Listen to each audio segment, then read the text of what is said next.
Well, welcome back. This is the third and should be the final lecture slides on civil rights. In this civil rights chapter, of course, remember, these are just abbreviated comments, an abbreviated lecture. And make sure you are keeping up with the chapter reading. They give a lot more detail that it's important to know.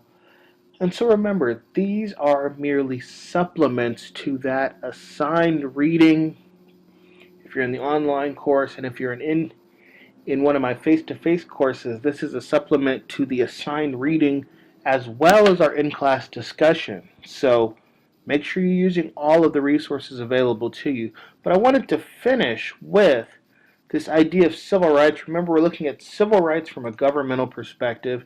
And just to finish our discussion on gender and equality and civil rights, the last time we ended looking at these different milestones in history, these different laws, constitutional amendments that came out as a way to help us along our path for gender equality.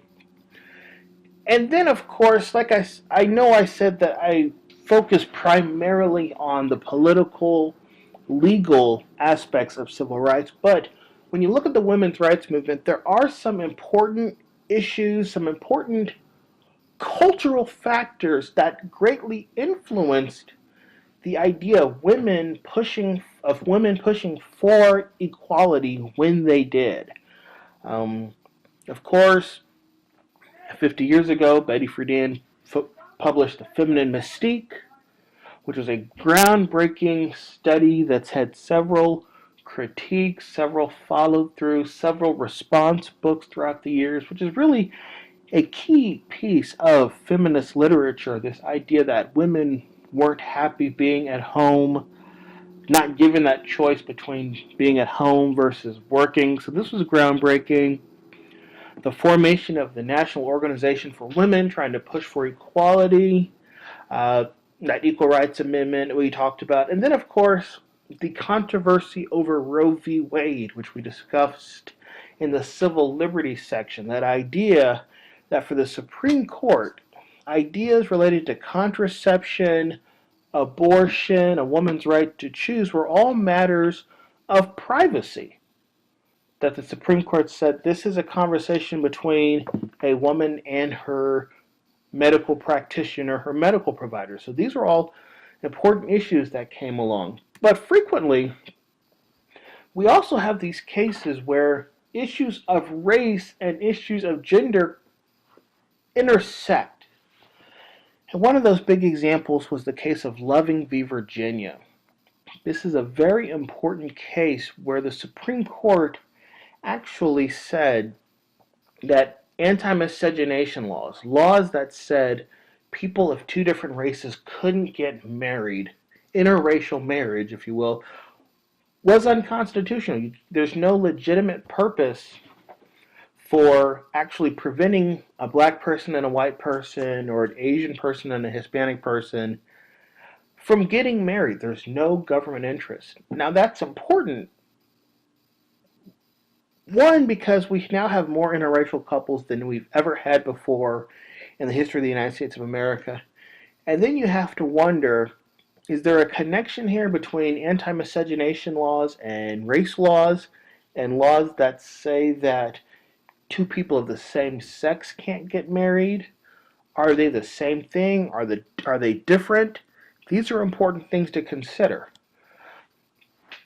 Other issues related to civil rights, Latinos, Hispanic Americans have had a very difficult struggle for equality in this country.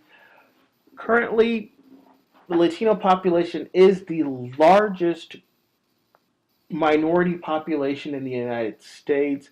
They're also the fastest growing group. And we can go back historically to periods of activism in the 1940s, the 1880s and 90s, uh, as well as the 1960s. Remember that 60s era where we had the civil rights movement, the free speech movement, anti-Vietnam movement, women's rights movement. All of this was tied up in that. And frequently, the strategies employed by African Americans in their civil rights struggle were used in the struggle for Hispanic Americans as well, particularly around issues of fair pay for migrant farm workers, uh, the ability to get a quality education, to make sure that immigrant labor isn't abused. You had interest groups like the United Farm Workers, the National Council of La Raza Forum. Uh, from the legal standpoint, groups like LULAC, MALDEF, both still in existence, both very high profile today, using the courts to achieve equality for Hispanics the same way the NAACP Legal Defense Fund used the courts to achieve or attempt to achieve equality for African Americans. When you look at the civil rights struggle for Asian and Pacific Island Americans, very difficult as well. We've had laws on the books where if you were a Chinese immigrant, you could not become a U.S. citizen. We had Chinese Immigration Exclusion Acts where we would welcome immigrants from the European countries, from the Northern African countries, but if you're of an Asian descent, you were not welcome. You couldn't become a citizen. Your children couldn't become citizens.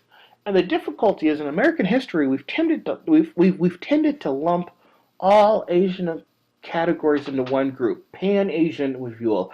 We haven't done a good job of distinguishing between Korean Americans, Japanese Americans, Vietnamese Americans, Chinese Americans, etc. We tend to say, oh, well, this is the history of Asian Americans. And that is a real disservice because those are all separate cultural identities, separate nationalities, and we really need to give them their all individual time. However, we don't have time to do that, so I acknowledge I am just as much part of the problem.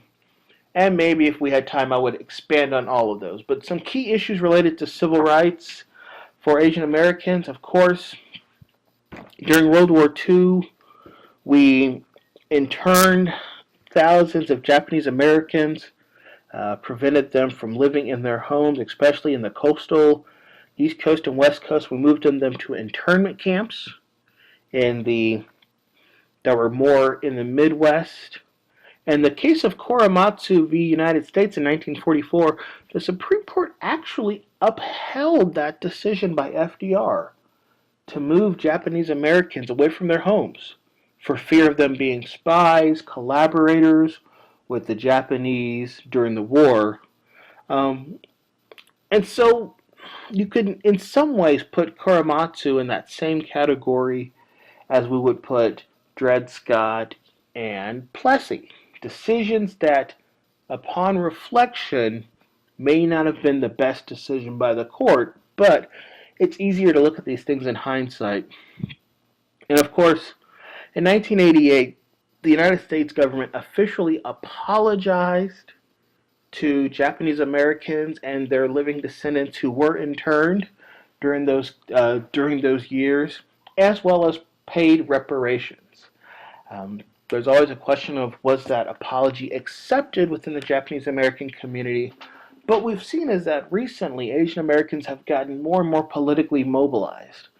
And this is a group of voters that is difficult to really understand because Asian Americans are an ethnic minority. We know ethnic minorities tend to vote Democrat these days, but they're also a high-income group, and high-income groups tend to vote Republican. So we're still trying to understand the political mobilizations of the Asian American community.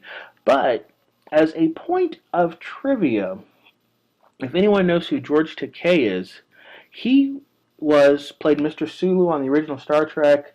Follow him on Facebook. He's very funny. He actually lived in one of these Japanese internment camps during World War II, and he has interesting stories about that. So if you're looking for a pop culture tie-in, there you go. Other groups, American Indians have had a very difficult time achieving equality. They have a unique status under U.S. law. We've had the American Indian movement where we've had more and more American Indians trying to reclaim their heritage, trying to reclaim their religious freedom, especially after a loss of land and the pressure to assimilate. And we know that nowadays we tend to think of American Indians in terms of casinos and the revenue that comes in. That revenue is very important in terms of dollars that it provides to American Indian tribes, but that's not without its own conflict. Um, some issues of the day relate to gays and lesbians and their civil rights struggle. Uh, in recent years, we've seen a lot of change on a lot of fronts. In 2003, the Supreme Court, in a case called Lawrence v. Texas, actually overturned the ban on anti-sodomy laws. There were laws on the books where a same-sex relationship, a sexual relationship between two consenting adults, was illegal.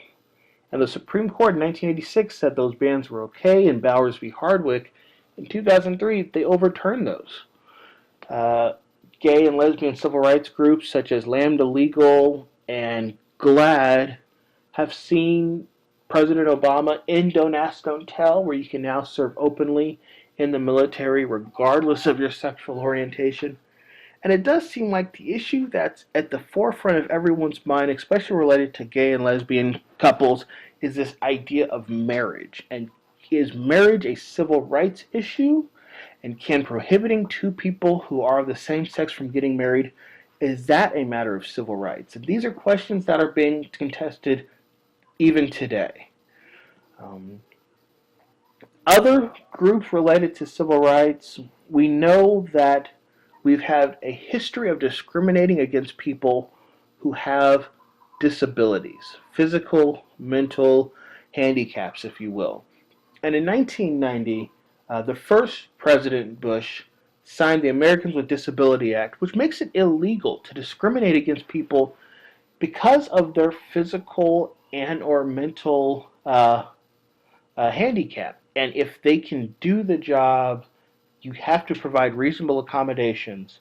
And this is why you have so many buildings retrofitted to provide public access and the ability for people who have physical handicaps to get around in society and not being discriminated against. And one of the key groups that has fought for that and fought for the civil rights of people with disabilities is the AAPD, the American Association of People with Disabilities. So then the question becomes, what are the modern struggles? Well, one of the modern struggles is over this question of affirmative action. And there are a lot of misnomers and misconceptions about affirmative action. In Regents of the University of California v. Bakke in 1978, the Supreme Court said, in fact, that colleges and federal contract policy can, in fact, promote the idea of diversity. That there have been these histories of racial and ethnic discrimination, and attempts by the government and local governments to overcome previous discrimination through diversity programs are okay. What is not okay, and this is where people frequently get it wrong, are quota systems, where you set aside a certain number of seats, and hiring someone who is unqualified. Understand, affirmative action is not about hiring someone unqualified over someone qualified. It's when you have two people both qualified for admissions into your university or to be hired for that position, both qualified, can race or gender be used as a way to hire one over the other in the efforts of diversity? And this is one that's under frequent contestation in the courts, in the Grutter and the Gratz decisions with the University of Michigan. It's in the courts now in the Fisher v. Texas. If you're listening to this in 2013, which I think most of you are. And so race and gender can be a factor, but not the only factor. One thing to understand, though, is that as Americans, we're pretty divided over this issue. A majority of non-Hispanic whites tend to oppose affirmative action policies, but it all depends on how you use the language. Blacks and Hispanics tend to support it. Whites tend not to support it. But again, it's all about how you ask the question and under what conditions. So that concludes the Civil Rights Lectures. Make sure you listen to all three. and check back in as we touch on other chapters. Have a good one.